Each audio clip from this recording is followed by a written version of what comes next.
ఈరోజు దేవుని వాగ్దానం మార్చి 25 2026.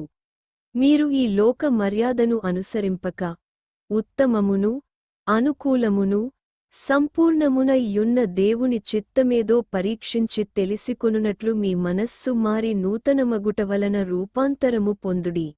రోమీయులకు 12:2. వివరణ: ఈ వాక్యం మన జీవితంలో లోకపు ఆచారాలను అనుసరించకుండా దేవుని చిత్తాన్ని తెలుసుకునే విధంగా మన మనస్సు మారాలి అని బోధిస్తుంది. మన ఆలోచనలు నూతనమైతే మన జీవితం కూడా మారుతుంది.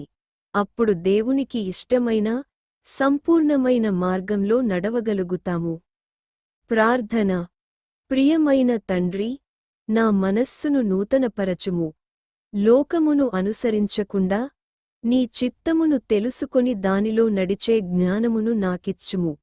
నా జీవితము నీకు ఇష్టమైన మార్గంలో మారిపోవునట్లు నన్ను రూపాంతరం చేయుము. ఆమేన్.